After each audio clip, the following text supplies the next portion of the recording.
क्या आपने कभी सोचा है कि हमारे नेता जो संसद में बड़े बड़े भाषण देते हैं, उन्हें हर 5 साल में क्यों नाक रगड़नी पड़ती है?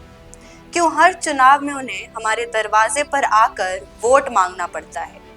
हाल ही में राजस्थान के कद्दावर नेता सचिन पायलट ने एक सभा में कहा, नेता कितना भी बड़ा हो जाए, नाक तो मतदान के सामने उसको रगड़नी ही पड़ती है। हर 5 साल में हमें गरीब के घर पर जाके वोट मांगना ही पड़ता है। हमारा लोकतंत्र इस बात पर आधारित है कि सत्ता का सोर्स जनता है। हर 5 साल में हमें ये तय करना होता है कि हमारी आवाज कौन बनेगा, कौन हमारे मुद्दों को संसद में उठाएगा। हमारा एक एक वोट इतनी ताकत रखता है कि हम ये सब कुछ डिसाइड कर सकें। यही वो ताकत है जो नेता को बार बार हमारे पास लाती है। चाहे वो सड़क, बिजली, पानी की समस्या हो या शिक्षा या स्वास्थ्य की समस्या हो, नेता जानती है कि इन मुद्दों पर समाधान तभी संभव है जब जनता उनके साथ देगी। सचिन पायलट ने हमेशा जनता के बीच रहकर इन मुद्दों को समझा है। उन्होंने ये भी जोड़ा कि सबसे बड़ी बात तो ये है कि माहौल अच्छा बना रहे, टकराव ना पैदा हो, संघर्ष की स्थिति ना पैदा हो। सचिन पायलट का पूरा बयान सुनने के लिए इस वीडियो को पूरा जरूर देखिएगा। आप लोग इस सभा में आए हो और खरड़ा में हमेशा से आप लोगों ने बहुत आशीर्वाद दिया है।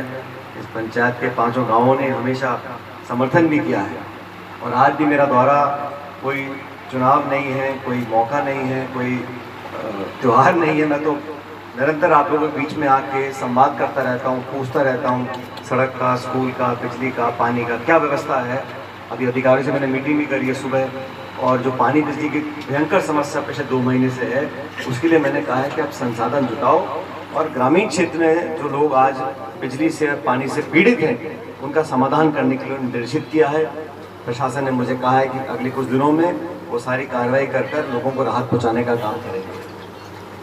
आप साथियों को कि आपके बीच में आया हूँ और पृथ्वी सिंह जी भाषण दे रहे थे, जो मांगे आपकी हैं, जो भी आपकी मांग होगी उन सब काम को हम करेंगे, लेकिन मुझे भी थोड़ा अधिकार है बोलने का। मैंने भी पिछले 5-6 सालों में सब लोगों को बराबर रखा। जिस भी व्यक्ति ने, गांव के साथी ने, ढाणी के रहने वाले ने मुझे कुछ कहा, उनके लिए मैंने बराबर विकास करने का प्रयास किया। सत्ता में भी, आज विपक्ष में भी कोई भेदभाव या कोई मन में पक्षपात करने का हमने कभी सोचा भी नहीं। लेकिन मैं आपसे भी चाहता हूँ कि आप लोग भी थोड़ा, जो हमको इतना आशीर्वाद मिलता है आप लोगों का, वो मिलता है एक हाथ का आशीर्वाद। तो खेड़ा वासियों, ये 2 हाथ का आशीर्वाद देना शुरू करो ताकि मेरे मन में भी कले में ठंडक पड़े। अब सब मुस्कुरा रहे हैं, मुझे पता है कि मुस्कुरा रहे हैं।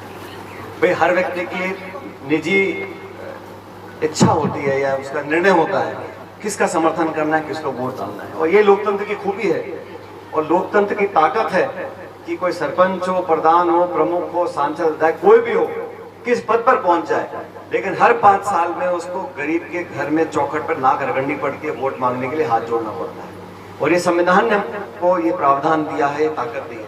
आप कल्पना करो, अगर ये चुनाव नहीं होते, लोकतंत्र की जड़ इतनी मजबूत नहीं होती, तो जो बड़े पदों पर बैठे हैं लोग, वो काय को आपके घर गाँव में जाते, संबंध बनाते, गलती करने में माफी मांगते। ये लोकतंत्र की ताकत है। और लोकतंत्र क्यों है? क्योंकि संविधान है। भारत के संविधान को हम लोगों ने पूजा है, 70 सालों से इसको पोषित कर इतना मजबूत बनाया है। और संविधान की जो संस्थाएं हैं, निर्वाचन आयोग है, कोर्ट कचहरी है, ऐसी संस्थाएं जो इस देश को चला रही हैं। सरकारें आती जाती रहती हैं, लेकिन लोकतंत्र मजबूत इसलिए है क्योंकि संविधान ने, जो हमारे निर्माता ने, अम्बेडकर साहब ने, बाकी लोगों ने संविधान बनाया था, वो इतना खूबसूरत संविधान है कि वो कितना ताकतवर बन जाए, लेकिन संवैधानिक जो संस्थाएं हैं उसको बराबर नाप के रखती हैं। और यही खूबी है कि हर 5 साल में आपको निर्णय लेना पड़ता है कि कौन मेरा एमएलए बनेगा, कौन मेरा सांसद बनेगा, और जनता जिसको चाहती है वो ही जीत कर जाता है। और मैं तो आप लोगों से फिर कह रहा हूँ, खेड़ा वासियों से, आप लोगों ने असीम प्रेम और प्यार दिया है। मैं इतना चाहूंगा जब दोबारा मौका आए तो थोड़ा उसमें बढ़ोतरी करने की जो गुंजाइश है उसको पूरा करोगे तो मुझे बहुत अच्छा लगेगा। ये मैं कहने के लिए आपके बीच में आया था। क्योंकि चुनाव का टाइम आओ तो सभी लोग आते हैं, प्रत्याशी आते हैं, पार्टी आती है, मीटिंग होती है, भाषण होते हैं। लेकिन मैं तो आपके गांव में पहले भी बीच में भी आता रहा। मैंने बोला पिछली बार यहाँ पे काला कीचड़ बहुत हो गया था, मैंने पूछवाया था उसका क्या रहा, उन्होंने कहा समाधान निकाल रहे हैं। पिछली बार मैंने पूछा था आपके बस स्टैंड की डिमांड है, आपने कहा साहब वो कब्जा हो रखा है, वो जगह खाली नहीं हुई है। अभी मुझे बताया कि वो हाई कोर्ट से आ गया ना, हाई कोर्ट से आदेश आ गया है, कब्जा खाली हो जाएगा, जमीन मिल जाएगी आप लोगों को। मिल गई, हाथ मिल गई। तो अब आपने कहा है और आपने पूरे पंचायत की एक बड़ी मांग रखी है, तो यहाँ पर हम इंतजार नहीं करेंगे कि मंत्रालय क्या करेगा, विभाग क्या करेगा। मैं अपने विधायक कोष से आपका बस स्टैंड का निर्माण यहाँ पे करवाऊंगा। तो उसमें 15 लाख लगे, 20 लाख लगे, 25 लाख लगे, जो भी लगेगा उस काम को कराएंगे, क्योंकि आप लोगों को सुविधा हो।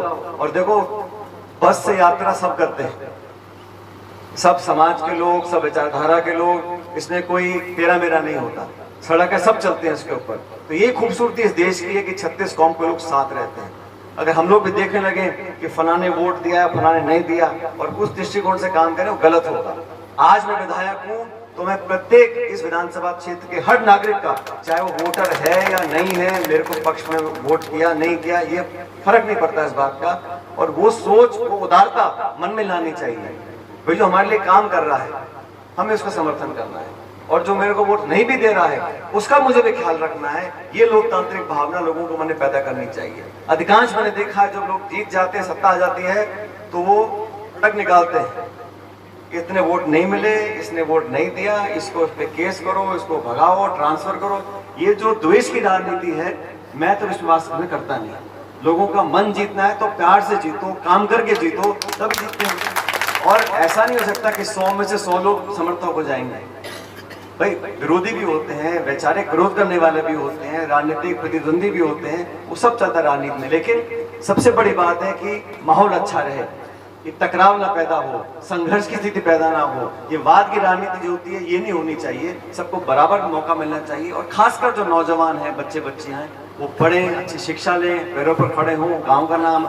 मुझे खुशी है, इस पंचायत से बहुत सारे लोगों को नौकरी लगी हुई है, सरकारी नौकरी पे लोग काम करते हैं, और होने चाहिए। हमारे बच्चे पढ़ लिखकर दिल्ली में, जयपुर में, देश में बड़े बड़े पदों पर हैं, तो हमारा नाम होगा।